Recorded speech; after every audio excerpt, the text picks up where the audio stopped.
So the work I'm going to talk to you guys today is about this kind of exciting stuff we've been doing at the University of Toronto, and I'm calling it generative rephotography with video models. So probably most of these words you guys are already familiar with, but this word rephotography, don't worry, I'll explain it shortly. So here's a photograph of two fencers from the Paris Olympics in 2024. But instead of just saying this is a photograph, I'm going to also argue that it's a commitment. Here, the photographer had to commit to the settings for the camera that captured it, and with each of these settings would come a trade-off. For example, here there's a longer exposure time resulting in motion blur on both of the fencers. Whereas if you use a shorter exposure time, this would reduce the motion blur. The focus of the camera controls what parts of the image are sharp. The zoom of the lens, also known as the focal length, controls the field of view. And the ISO of the camera controls the brightness, allowing us to brighten or darken the image. And of course, you must choose a capture time for the photo. I can capture an image a little bit before or sometime after. And last, the photographer must choose the position of the camera. So after we choose all these settings for the camera, the captured image tells us about the scene at a given moment, but the image is often considered to be degraded due to choices we made at capture time. But should these effects always be viewed as degradation, or do they instead just convey different information about the scene? Here, by observing the motion blur, we know that the right fencer is moving his arm, and not only do we know he is moving his arm, but it appears he is lunging it forward. So this raises a very natural question. How much of the scene and its dynamics may already be encoded in a single image? And could we recover motion, tracking cues, or even depth from a single image? To extract this information, I will introduce these rephotography methods that post-capture allow us to edit camera settings and even the capture time, allowing us to rephotograph an image. Our method can even take this blurry image and bring it to life. Here, we can see the fencers as they move that day in the Paris Olympics. We can see the lunging forward of the right fencer in attack, and the movement of the left fencer in defense. And of course, this is all extracted from one motion blurred image. So this word rephotography is primarily, or was previously used to describe this type of image. So on the left side of the image, this is Chicago, so you're from Chicago, yeah, from State Street, and this is 1910 on the left, and then 2017 on the right, or sorry, opposite, so 2017 on the left, 1910 on the right, and then to do this type of image, you would need some reference photos, so here we have the image from 1910, and you would need some view from today, or from, some recent view. But of course, and I also couldn't find the view that he used for that photo, but of course when you take this view, it's not going to be perfectly aligned with the reference photo. So the prior works in rephotography were interested in this problem. How do you align this image, or how do you guide the user to take an image that's more aligned with the reference photo? In our work, we look at a slightly more expanded definition of rephotography that includes capture settings, capture time, and viewpoint control. So, in contrast to our work that uses a single image, most prior work aims to solve rephotography by either using a series of images or specialized hardware. So to control camera capture settings post-capture, you could capture a burst of images at different focuses and then utilize an interpolation algorithm, or if you wanted to adjust exposure, then you could capture an exposure stack. And if you wanted to change the time, you could just capture a burst of images at different times. So this is just a video, a live photo, burst mode, it goes by different names. And to change viewpoint or get depth, you can use bursts of multi-view images, or you could use light field cameras, right? So when using only a single image for rephotography, however, most prior work struggles on these challenging tasks. Here, a previous motion blurred image to video method fails to realistically generate the motion of the fencers. And this is largely because they rely on these small task-specific data sets that contain hundreds to thousands of examples.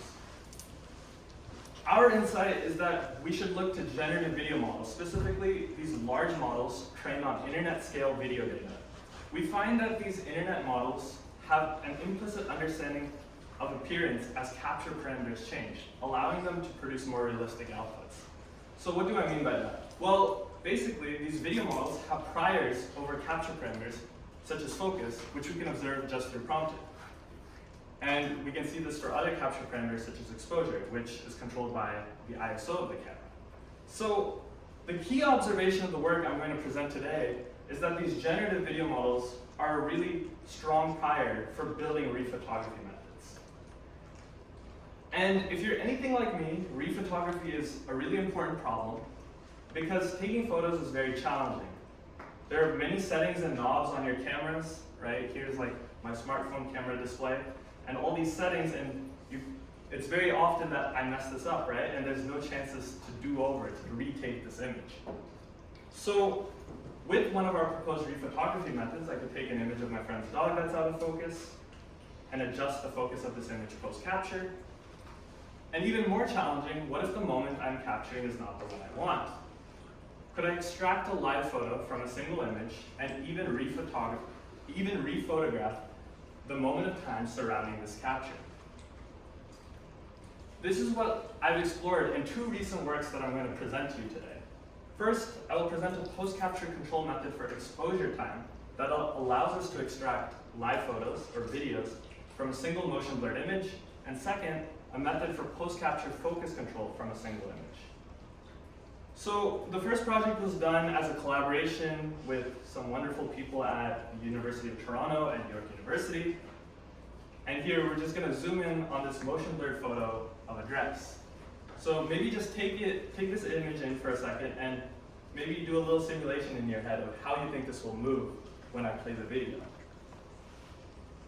And here is the video from our method. We can see that this video is both temporally and geometrically consistent. And our method can even be used in a mode to extrapolate about what happened immediately before and after the exposure. So now we're going into the photo's past and future. And we can feed this video into modern vision pipelines. And here now we can visualize the spatially varying deformation. So if you look at different parts of the dress, you'll see that the dress moves in different directions depending on where you look, right? This is what we would expect. And we can even pass this into a 4D reconstruction method, allowing us to harvest even more information out of this one image. So why does motion blur occur? Well, motion blur occurs due to scene or camera motion during the exposure interval, and the impact on appearance can be very diverse. So here it's intentional, so the photographer decided, like, I want to take a motion blurred image to convey the scene's motion here, and we notice the motion of the dress, the deformations in the dress. And here we see that the motion blurs can also be caused by both the movement of the camera and the scene. So the horse is moving, so we see the legs of the horse are motion blurred, but you'll also notice the background is motion blurred, and this is due to the camera movement, right? Or motion blur can unintentionally be caused by camera shake. So here, my friend Trevor is hiking through the Grand Canyon, and maybe he was running, so there's a little bit of camera shake. And motion blur can range from severe, such as in this photo, to barely noticeable, as in this photo from the Allied invasion of Normandy in 1944, which looks quite sharp, but one of the soldiers is slightly motion blurred. Our approach makes it possible to bring such historical photos to life. And here, we can see the soldier move as he did that fateful day in 1944. And our method can reanimate a broad range of motion blurred photos, captured in the wild, both new and very old. So maybe just take this in for a second. We have Senator and astronaut John Glenn in the bottom right. We have Ali as well, some dresses, a taxi from New York, some kids jumping rope in the bottom left, some scenes from Normandy in the middle. Okay, so what we want to do is, given a single motion blurred image, we want to infer a 16-frame burst sequence that spans the photo's exposure interval. We call this the present. Or we want to have another mode which spans a larger interval that extrapolates into the photo's past and future. And of course, the video we generate should be consistent with the observed motion blur, meaning that if you took the output frames and averaged them, you should be back at your input motion blurred image. So analyzing motion blur of photos captured in the wild has been out of reach for decades because it's really a challenging problem, and it's due to 3 reasons. We have to account for the complex, non-rigid, and time-varying deformations that occur in a scene, as in this dough mixing photo. We have to account for occlusions and disocclusions during the exposure, as in this store sign that is unoccluded as the taxi goes by. And we have to account for the problem's fundamental ambiguities. So here, there's a photo of Senator John Glenn when he's training for his 2nd expedition into space, I believe. And it's impossible to tell if he is picking up or putting down this camera from a single image.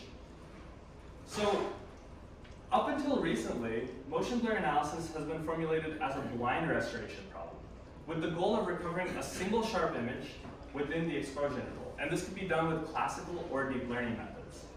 However, these approaches typically don't handle the challenges of in-the-wild motion blur, and by definition, can't reveal a scene's dynamics. So, this really amazing work by Jin et al. In 2018 revolutionized this area, showing that you could actually predict a burst video from a single blurry photo with deep learning methods. However, the models and data used in their approach typically are too limited to apply to in-the-wild motion blur. Their method offers no control over the start and end timestamps of the generated frames, and therefore cannot extrapolate to the past or future of the photo. And this method doesn't handle the ambiguity of this problem and is designed to output only a single video. So our key idea, on the other hand, is that the challenges of in-the-wild blur analysis can be tackled by fine-tuning a large video model, because these models already provide a strong prior over the space of natural videos. This makes it possible to generalize across a wide variety of photos. It gives us fine-grained control over the exposure interval of the output frames. It allows us to sample several plausible videos instead of just one. And to train this, we can just use in-the-wild videos. So we have like an unlimited source of training data in practice. So to understand our approach, I'm just going to do a quick recap of generative video models. I'm sure many of you guys already know this, but here, the basics is we have some initial input noise, and we can perform some iterative denoising over many time steps to create output sequences. And commonly, this denoising is done in a latent space, which our base model, CogVideoX, utilizes. However, you may notice this initial noise doesn't allow you control over the video you may want to generate. What if I wanted a cat video instead? Well, a common way of controlling the video generation process is through a conditioning mechanism. And so here, what you can do is like concatenate the starting image to the sequence you want to denoise, and then again, perform this iterative denoising. But at each step while you're denoising, you include this conditioning frame, right? So in our case, we want to repurpose a large video model to convert motion blurred images into video frames. So we want to take these video models and use it for this task instead. And we do this by first taking the motion blurred image and converting it into a set of input and conditioning signals. And these are then fed into a generative video model, which is fine-tuned to accept it. We use CogVideoX for our implementation, but in practice, any large video model would do. So the key to our models like generalization and flexibility is these input and conditioning signals, so I'm going to focus on this. So what we do is we first take the input image and encode it into the latent space of the video model. And then the video frames we want to generate are initialized with noise. And to control video generation, we encode the intervals spanned by these individual frames and later add them to the latent frames. So the basic principle behind this encoding is that the exposure interval of individual frames should be expressed relative to the photo's total exposure interval, not in terms of any absolute units of time. So specifically, we assign this interval -0.5 to 0.5 to the original photo. And for each output frame, we assign start and end timestamps relative to that interval. So frames in the past would have timestamps below -0.5. Frames in the future have timestamps above 0.5. And frames in the present will have timestamps in between. So what's really nice about this encoding is that we can now capture motion blur at different absolute timescales within the same representation. Since the same motion blur could be caused by fast motion over a short exposure or by slow motion over a long exposure. So although these two scenarios happen in different absolute times, if you handle them in relative time, they become the same. Okay, so to fine-tune our model, we use just about 700 video clips, so very limited fine-tuning data set really. And our clips are randomly sampled, hundreds of frames long from several public in the wild data sets. We focused on like these higher FPS data sets, so like 120 or 240, and this is just because when you do the averaging to create simulated motion blurred images that I'll show you later, typically it's a little bit closer to what you would expect for real motion blurred images. So to fine tune for predicting the present, we can take a sequence of 16 consecutive frames and average them in a linearized color space. So this term here is our simulated motion blurred image. And then this simulated motion blurred image, along with the 16 frames, represent a training sample. And to fine tune for past, present, and future prediction, we just have to average the middle 8 frames of the sequence to create the motion blurred image.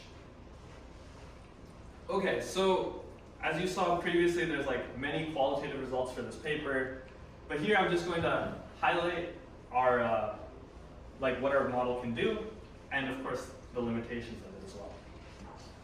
So we can first take a look at like general motion types. Here we have a motion blurred egocentric image of a biker perhaps going down a dirt path, and maybe this is considered an undesirable artifact, this motion blur, but we find it could actually be more informative than a sharp photo.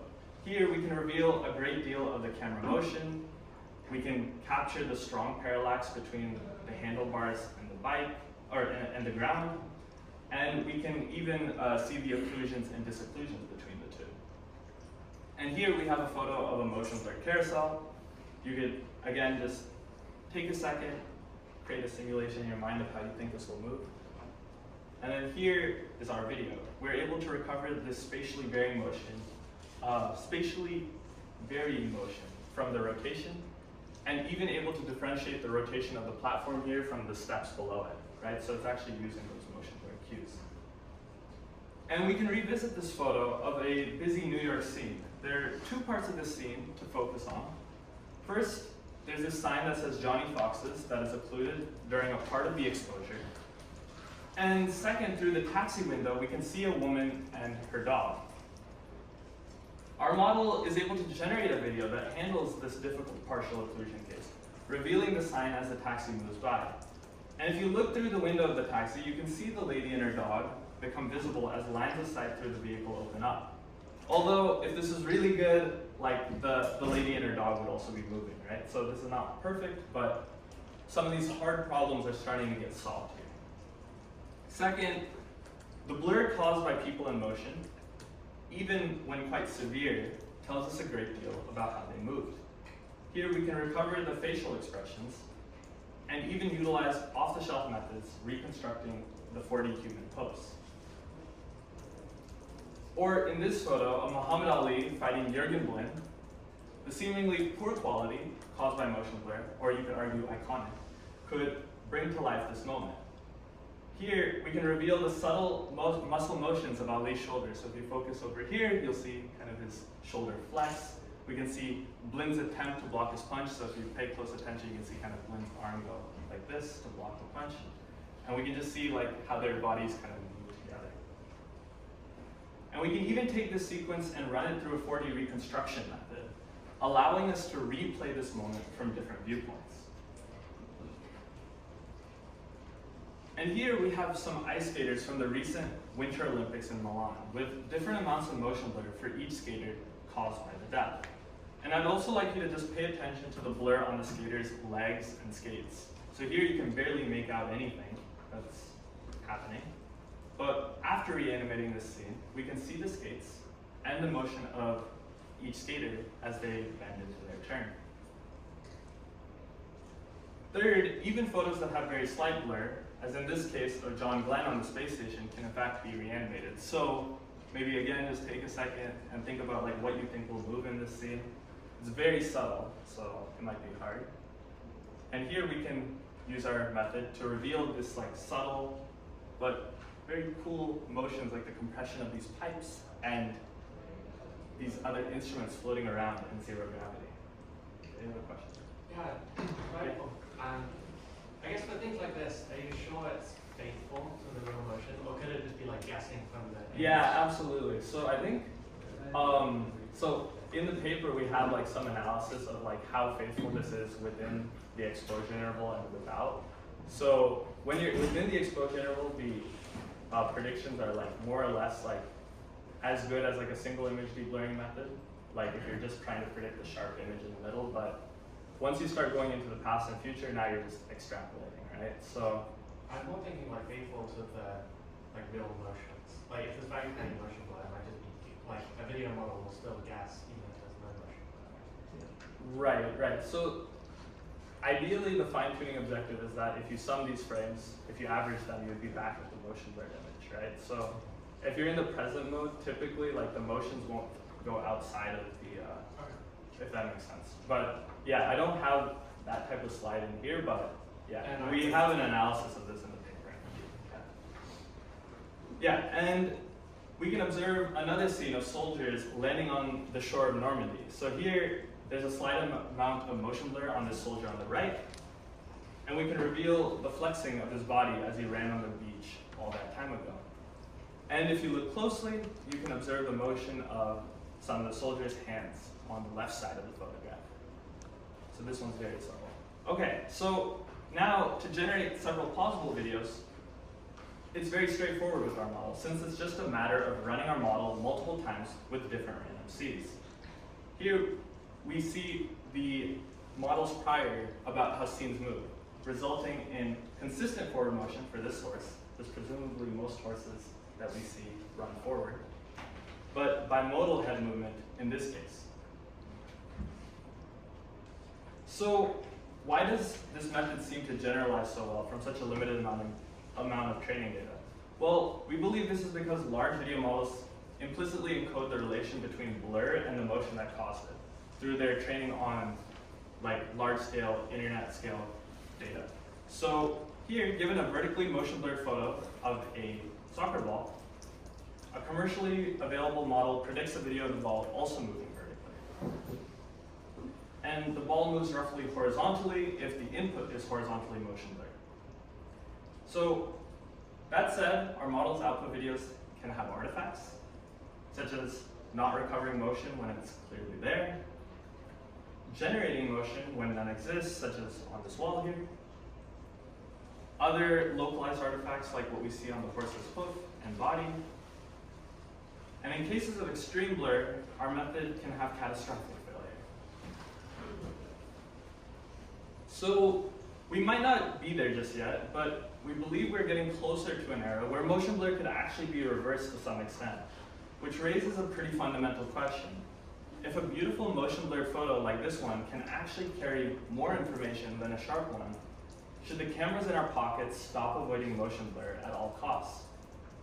And we're very excited about looking into using this method for historical archives or applying our method to image forensics. And other applications I'm going to talk about towards the end of this talk. So this concludes the first part of the talk. Maybe we could stop here for a second, take some questions, and then continue on. Can you actually explain more about the conditional part? Like how do you actually inject your conditions to Sure. view? Sure. Do you use adapting, like clear normalization, or? So we take these numbers that specify the star and end timestamps for the frames we want to generate, and then we just pass them through a sign encoding. This is like the standard like NERF sign encoding, and then we pass it through a linear layer and just add them to the like latent tokens, I guess. So the input is the motion blur motion blurred image and the frames we want to generate, like the frames we want to denoise. But how do you actually guarantee that the physical is correct? Like for example, this time of interval after summing up, that will be your motion blurred image. Do you have some loss or? So yeah, so this is done in the latent space. So to do this like type of summing in the latent space, you could like, we did think about this, but it was harder to, if you do the summing in the pixel space, you have to like backprop through a decoder, I guess. So we just didn't have like memory available to have this type of loss. But we are thinking about, that's like one of the next steps we're thinking about is exactly what you mentioned, like have some type of loss. Or you could even imagine, There's a cool method called truncated propagation. Oh, yeah. Who exactly is that? Yeah. is this a new Sorry. thing from your group? Yeah. Okay. Shamelessly. Wonderful. Wonderful. Okay, so I'll look for your paper. Yeah, so the other thing we were thinking about is maybe you could use like something like Dream Booth, where Dream Booth is like a nerve provides like a physical forward model. And there's a very obvious forward model here, which is if you sum the frames, it should be back to the motion blurred image. We didn't use that type of Dream Booth setup here. Because it is, I think, a little bit slower, but I think we definitely want to try it out. Yeah. Is the positioning encoding added only at the beginning, or is it injected At every denoising step. At every denoising step? Yeah. Okay. Can you repeat the details of the training data? So you have some small corpus of paired. Yeah, so we just have like some videos, and we take 16 frames. So this term here, you can take the 16 frames and average them, and that creates like a simulated motion blurred image. And then the frames we want to generate are just those 16 frames we use to create the simulated motion blurred image. And then in the past, present, and future case, you would just average the middle 8 frames. And now the sequence that you're trying to predict now has some frames that aren't within the simulated motion blurred image. Do you capture some sort of certainty about, level of hallucination? Because to some extent, right, say you blur a line of text, for example. Yeah. If you move too much, obviously, my guess, all the information on the text would be lost.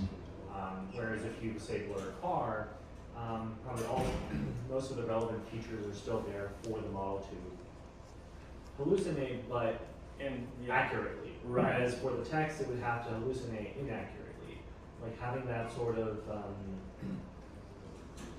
level of confidence, or like a hallucination level that you can hallucination map kind of thing. Yeah, so I think there's like a lot of stuff we need to do to make sure these outputs are like more like reliable, and we could say like exactly what you said, like how hallucinated is stuff here. So some of the stuff we've started to do is like we could take the input images, compare them to the input motion blurred image. You could sample different ones, and then you could see like how reliably you get the same thing out. So this is like some measure of this as well.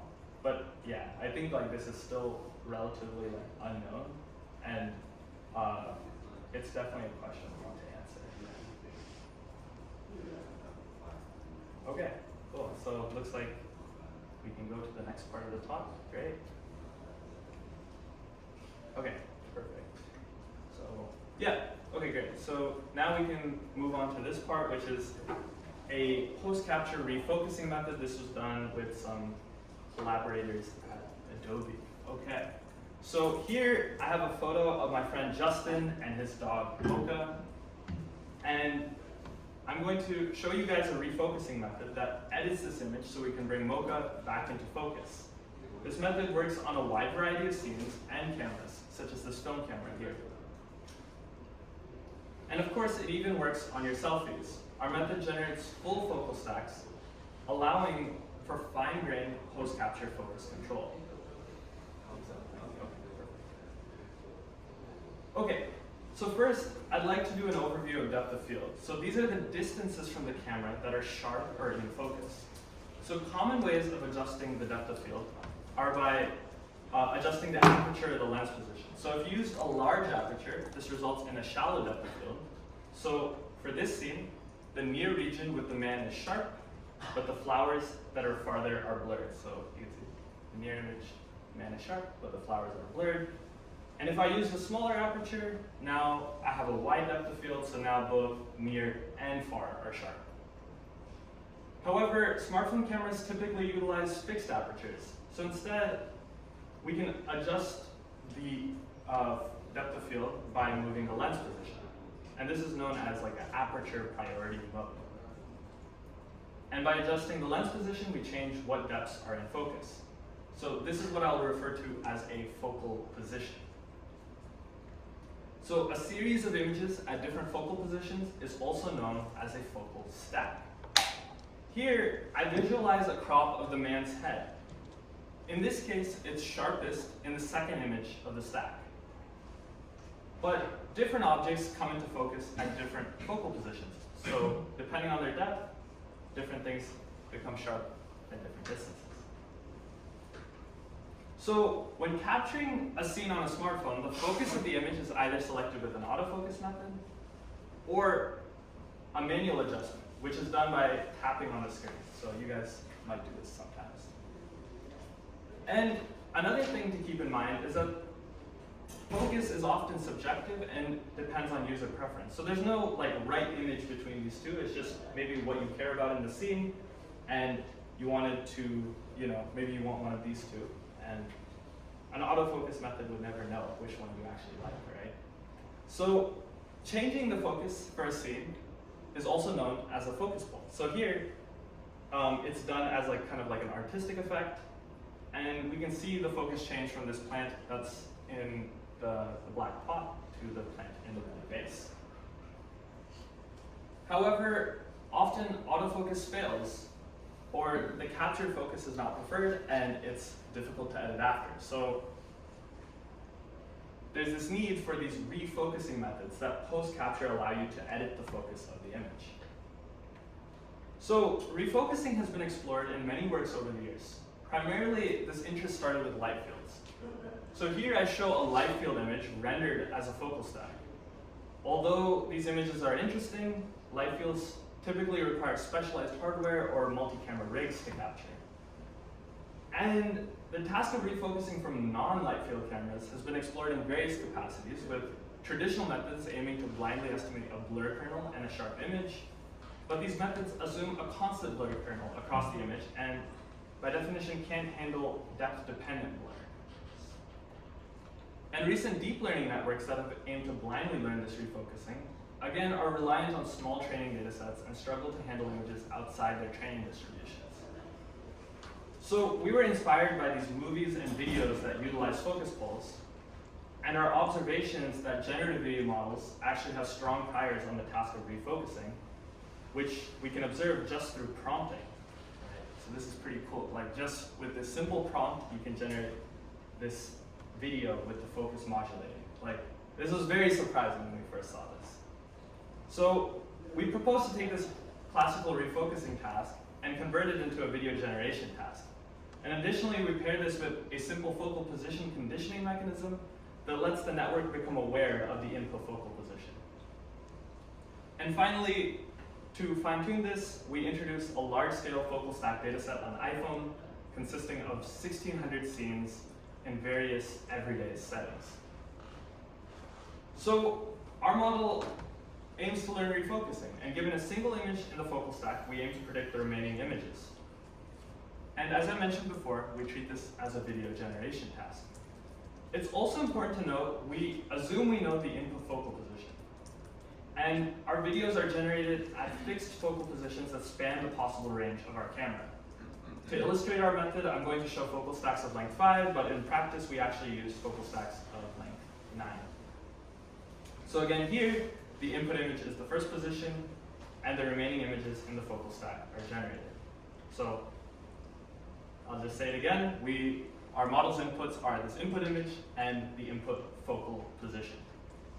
And just as a reminder about how video models perform conditioning, in this case we utilize a different video model, stable video diffusion.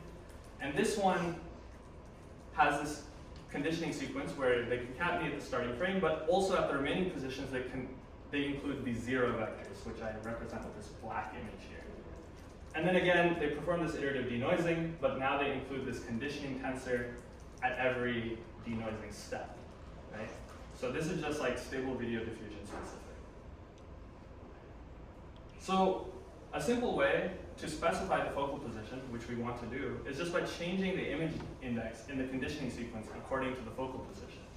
And then you can perform this iterative denoising and generate a video, which is just the full focal stack.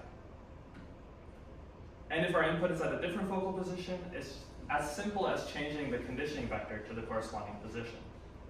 And of course, the first frame to video case is also captured within our encoding.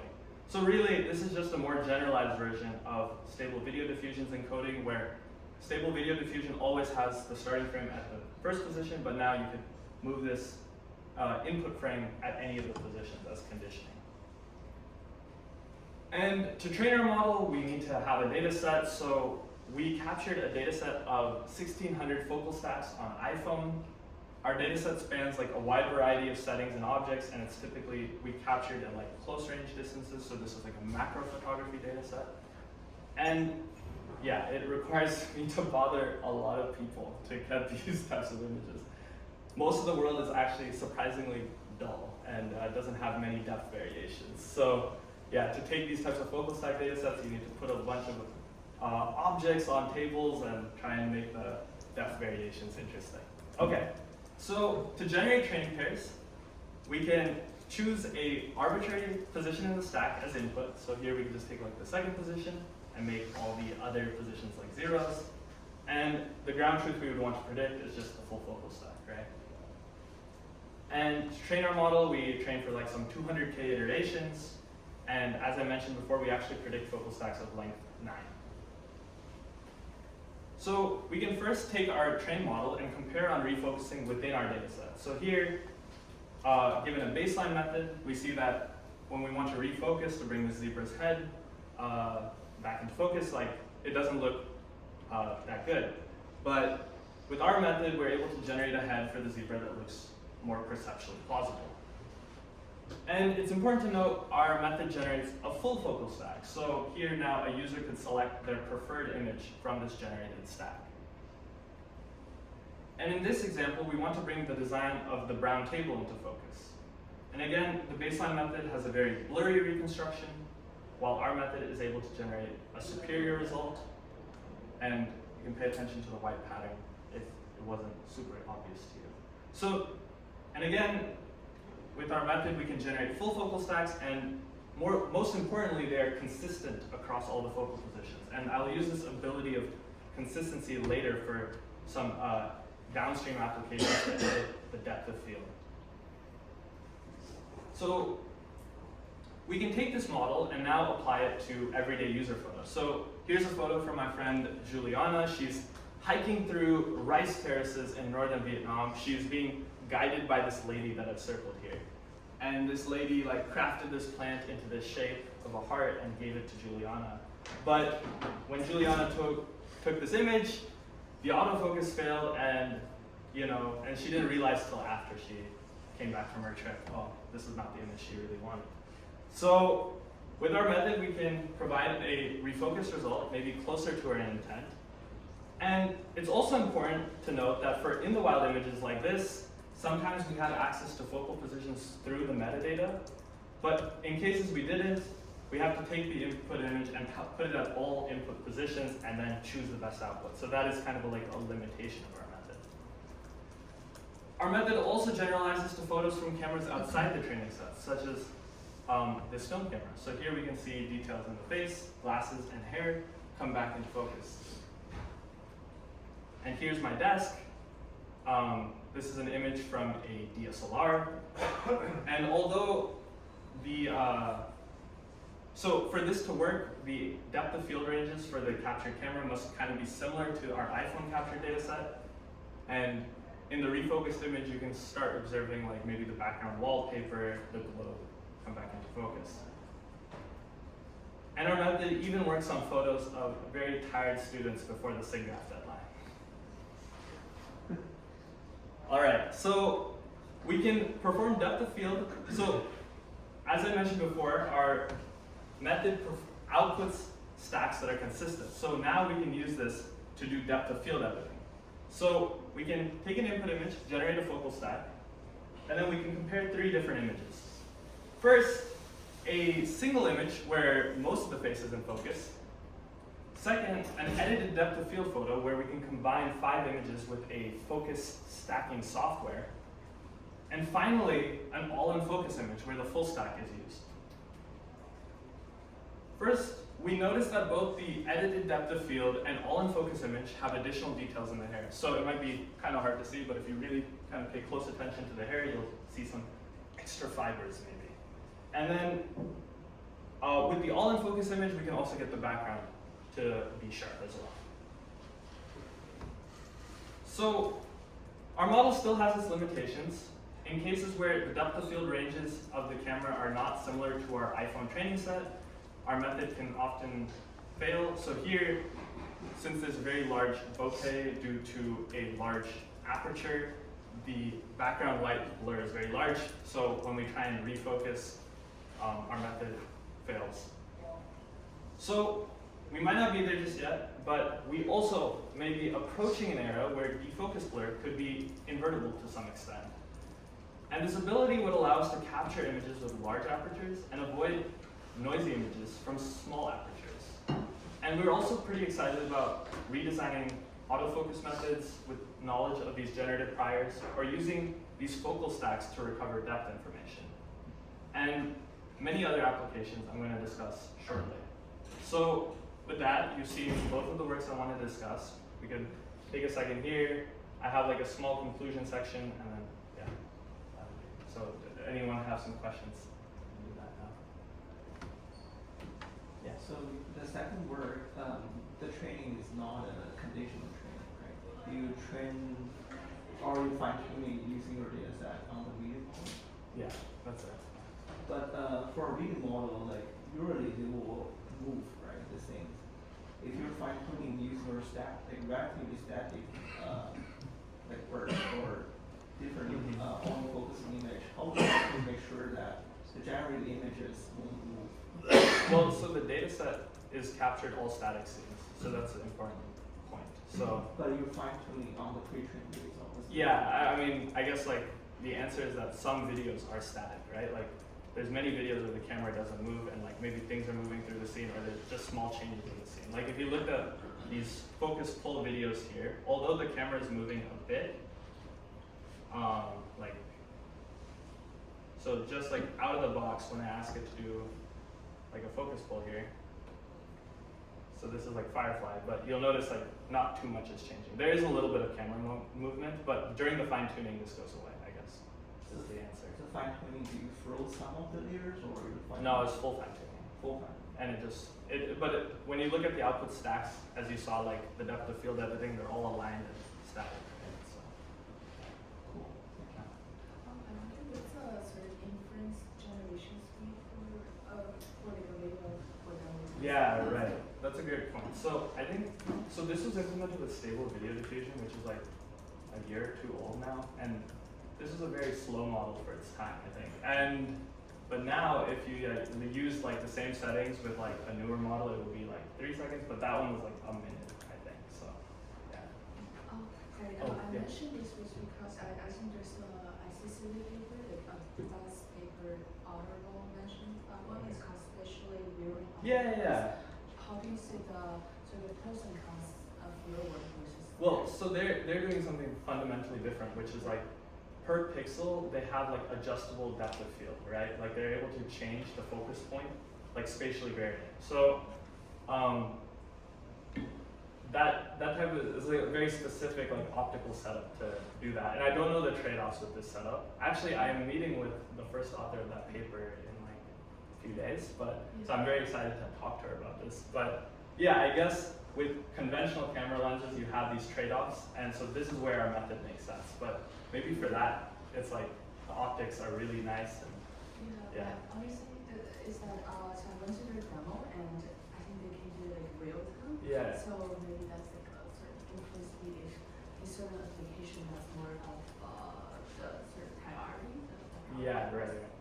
Yes. Yeah, so I think, yeah, there's something to be done there. I'm gonna ask her about it too. I think that's a totally different optical system. Huh?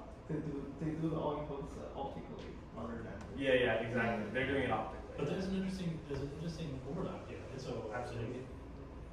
maybe building on top of this question is, okay, could you maybe conceive lenses or optical systems that encode additional information, right? So lens systems already encode chromatic aberrations, right? There's different information Yeah.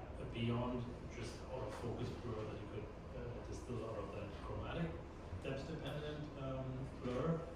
There's potentially also other blur Yeah. that you could design other lens formats. Right? Yeah, absolutely. Yeah, so we're thinking about like if you had like, so the stuff I did earlier in my PhD was like autofocus and auto exposure. So like you could imagine like if you have control over the optical setup, like maybe through the spatial varying autofocus or something else, you could kind of have the capture settings be like you could kind of optimize some capture settings. So maybe you want to capture with blur because you know that you're going to process it with a generative video model later or something, right? So we're kind of looking into maybe these auto exposure, autofocus could be changed in some way. Yeah. Yeah, just a short question on the model itself. Like, are both on SVD or is it, were both methods trained on SVD? So the first method I showed you was on cog video, Okay. and then this one was stable video. So because this project came before Yeah. the other one. Yeah. Okay, good. One question that I had, like SVD does not do any temporal compression, right? in Right. VAE. Absolutely. Do you think there is a benefit of that versus having temporal compression in these frame-specific tasks where there is like, or do you think it's the other way around that the temporal compression even helps you with the kind of motion that you have in deep learning? I have not tested the abilities of these temporal compression VAEs for this type of task, like for blur encoding. So like one of the things I've done is like, okay, if I want to use this type of method, maybe just apply the VAE like just sequentially to the frames without the temporal compression. Obviously this is slow, right? And like you pay a price because you have to call the VAE over and over again. But yeah, I don't know. I think maybe the right answer, and like it's well worth like exploring. Because like in contrast to image data where you kind of like have subtle changes, in the video data we probably don't care that much of every image being correct, right? I mean, we know that your other video models look great, but then you stop at a single frame and everything looks shitty in the background. Mm-hmm. Like because of the motion. In this case, you actually want to have very good per image performance. Yeah, right. So I was wondering if there's like, if you say you have done both methods on like different. I see. Actually, yeah, I did not think about this. This is a good point, but yeah, I guess we just like for the motion blur to video stuff, we were like, oh, there's a better model. We should use that. Sure. That was kind of the idea. But what's nice about both of the stuff I've shown you here today, both of these methods, is that they should generally naturally scale with video models getting better. And I think that's kind of an important thing for any method that I would like to propose, because otherwise it feels like these architectures get outdated very quickly. Okay, great. So I'm gonna wrap up, do a conclusion, and we can do like some final questions. Oh, my preview doesn't seem to be working. One sec. Okay, great. So what comes next? I took this image from the Toronto Islands. There's a clock there, so maybe it signifies what would come in the past or the future or whatever. All right, so here I'm going to just broadly discuss generative rephotography, the new capabilities it would lead to, and how this may change imaging and vision as a whole. So we have some lofty aspirations here. So first, rephotography is a powerful method for revisiting photographs. You could go back into your own photo albums or explore archival imagery. Here I've shown you how these methods could be used to reanimate important historical moments. However, it's not perfect. When applied to this photo of Lincoln and his men, our model struggles to disambiguate between defocus and motion blur. And the defocus blur on the tent is misinterpreted and hallucinated as motion. This could be because these early images were taken with a different imaging process than the modern cameras from which our training data comes from. But we believe with like further developments, better data curation, we can handle these challenging scenes. Next, given the powerful priors in video models, we can start reevaluating long-standing problems in imaging. For example, when capturing images in low light, such as this photograph of a couple I imaged in Japan, there's this classic noise-motion blur trade-off. So to capture a sharp image, you must use a short exposure, but this results in a high amount of noise. Whereas capturing with a longer exposure results in motion blur. So a common solution to this problem is capturing a series of noisy short exposures and then stitching them together. However, our method may provide an alternative route where we could consider using these longer exposures in low light for their higher signal to noise ratios and their ability to encode dynamics. So a recent work from our group that explores 3D imaging in these low light scenarios finds that current structure from motion methods fail in extreme darkness. We proposed a method that solves some of these problems, but crucially, it still requires very little or no motion blur in the input images. However, if we can relax the requirement of sharp images by using rephotography methods, we could move towards a more robust framework for general computer vision.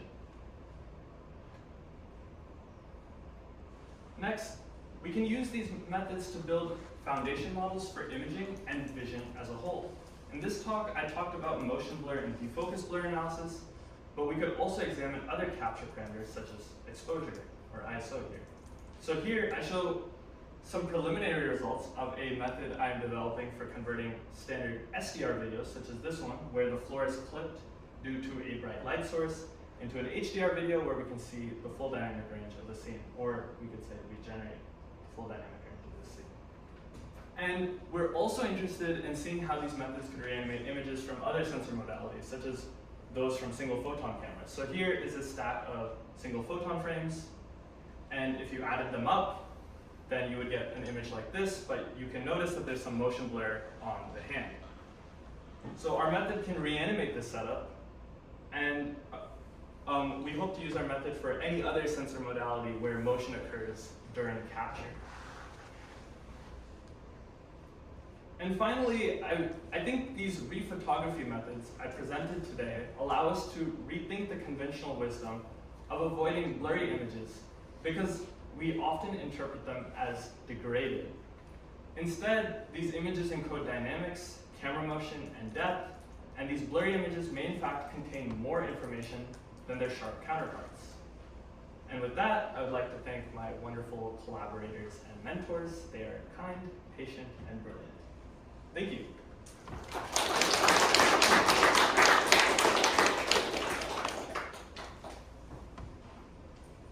Yeah, great. So any questions? Yeah. Where does your line philosophically on when something is still a photo or photography? Like I see people say that like all photos are kind of generative or guesswork as the mosaicing, but then at the other end there's these like sensorless cameras where it just records my GPS location and synthesizes the image in AI. Right. So, yeah, right. So I guess my answer to this is like, it just depends on your use case really, right? Like if I'm a consumer, probably don't, like already like what your consumer camera does, you'll notice it does crazy things to your colors at times, just because it thinks that maybe you'll like this, right? So, yeah, so a lot of this was inspired by, so I was working with like Mark Lavoie at Adobe, and he's very much like, you have a single image and you want to create an application for the user to edit it. You don't get multiple images. He says like, consumers don't have multiple images, you get one, right? Like, so anytime someone came to him with an idea of like, here's multiple images and we do something with it, he's like, no one's gonna use this, or like at least Adobe's gonna use it, right? So, yeah, so this is what I've been thinking about, but I agree with you that there's like this paradigm of interpolation, extrapolation here, and it just depends on what you're doing. So in my research, like when I propose stuff, I talk about like, we have the scientific imaging pipeline, and this is where you really don't want to make things up and you want to get things right. And then we have like kind of this creative imaging or aesthetic imaging pipeline. And this would fit into the second category where we have like aesthetic imaging and we care about maybe just having some fun with the pixels in a sense. But it is generative. Just to chime in, Yeah. I think it's a really interesting philosophical question. Yeah, ask it to be provocative. Yeah, Yeah. I would argue here, is information being used, right? Information that's fuzzy information, or it's not. There's a matter of degree, right? Like in Yeah, the sense of like invertible blur, like the blur is not invertible Yeah. by definition. Yeah, and that's where you use the prior, right? And that's also Yeah. where it fails. you only rely on priority for example, GPS-based camera. So they don't really have much information other than the location. There's some information, but the rest is made up. Right? Yeah. It's a long debate for sure. Wonderful, that's awesome. So let's Okay, thank your great. speaker once Thank you so more. much. Thank you.